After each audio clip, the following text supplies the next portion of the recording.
You know, the Roy Jones and Darius Mihulcheski situation that took place about 15, 20 years ago um, is one of the biggest reasons why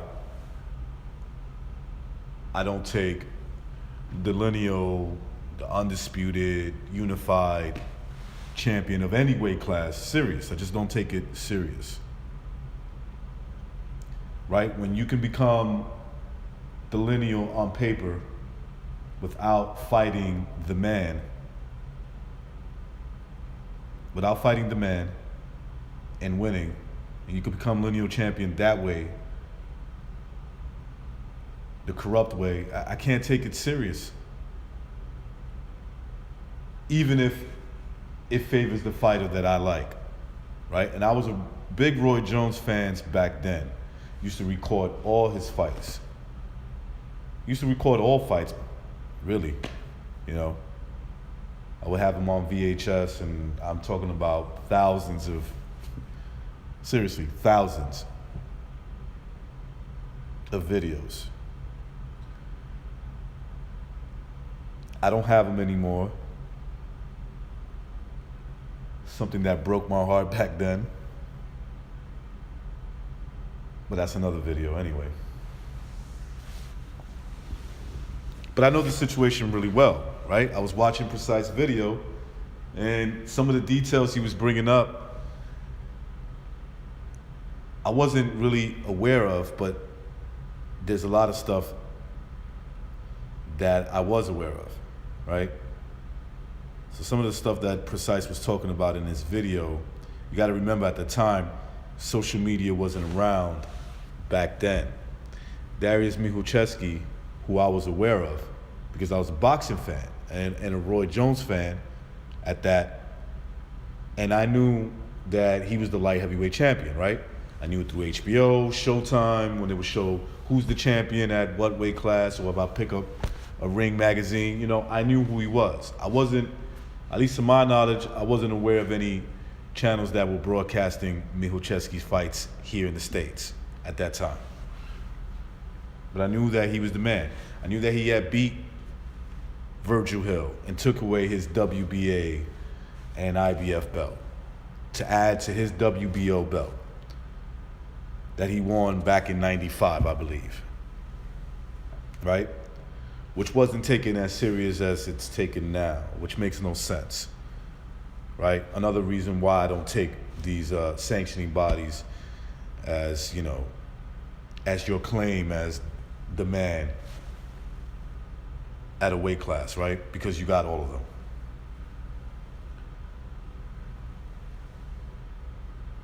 But I remember Roy Jones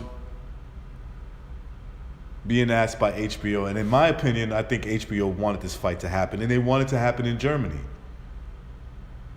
And Roy would come up with every excuse. I heard him say he was afraid that he was going to get robbed.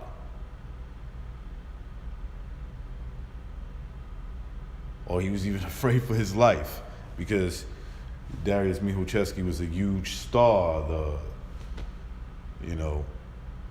the hero of that country, right? Even though he's Polish, who migrated to Germany, and he was boxing, out of Germany.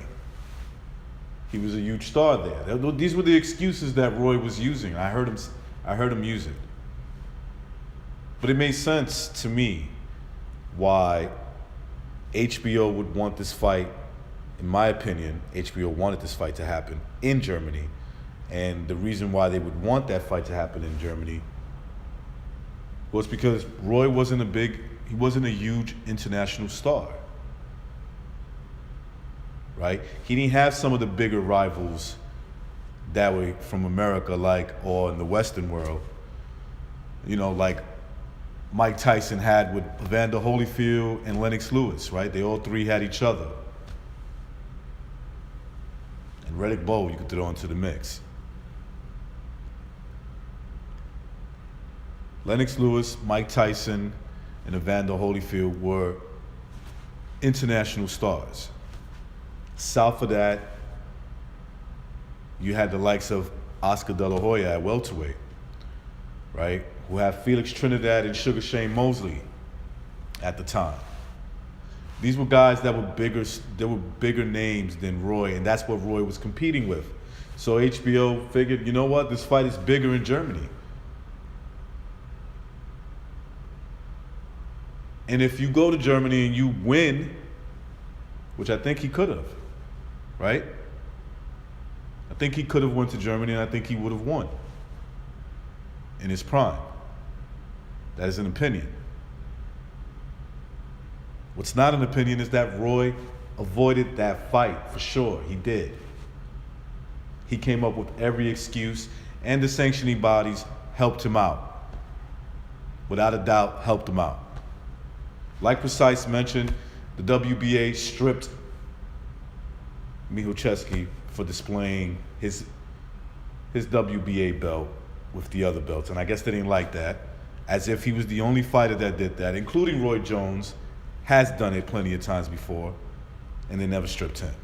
Which tells you right to your face the corruption. They helped Roy Jones to get that lineal status through the path of least resistance, right?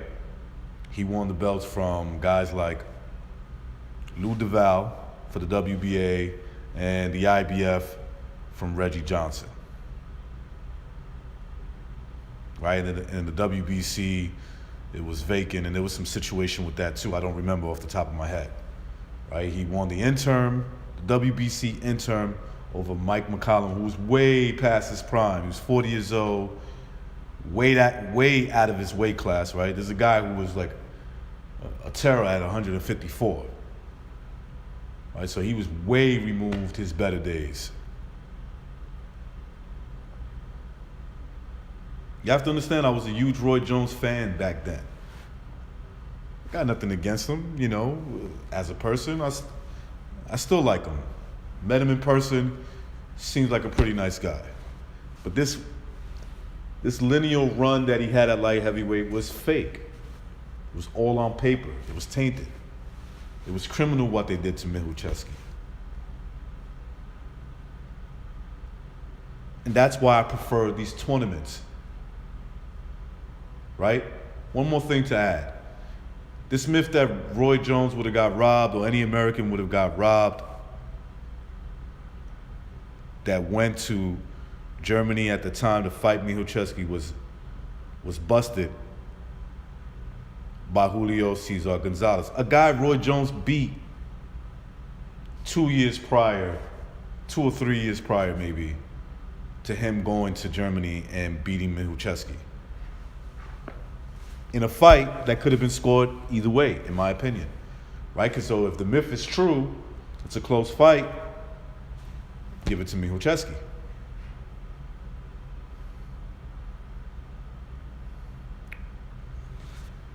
This is why I don't really take serious that you are the man because you have all the belts. With all the corruption that we know these sanctioning bodies are involved with. Tournaments, like what's happening at super middleweight and what's definitely happening at cruiserweight, is what I take serious. That is the way to determine who is the best fighter. You take the top 10 and you add them into that weight class. You add them into the top 10 of any weight class, and you add them into that tournament and you make them fight each other. It's not going to always be perfect. There's going to be some guys that don't want to participate for whatever reason, or maybe they weren't asked to participate. I would have loved to see Glowacki into this cruiserweight tournament, but for whatever reason, it didn't happen. I'm fine with the last 4 guys that are left, right? The 2 fights we're going to get with Usyk versus Briedis in Latvia. As much as I think Usyk is going to win this fight, right? I favor Usyk to win this fight. He can lose. It can happen. Right? He's fighting a guy in his backyard, his country. It's part of Eastern Europe, you know, but so it's his country. You can say that now. And so Usyk is going to have the pressure where he's going to have to win in dominant fashion, right? Or convincingly win this fight. Murat Gasayev versus Junior Dorticos is another fight where, okay, I favor Gasayev, but Dorticos never lost a fight either. There's a lot of belts on the line, right? You got all those belts on the line. Somebody's going to walk away with all of them, all fighting each other. How anybody can not honestly say that is the right way to determine who's the lineal champion at any weight class over, let's say, what happened between Roy Jones and Dariusz Michałowski is beyond me, and they're not even being honest, and it's not worth even having a discussion with them. That is my video. Peace.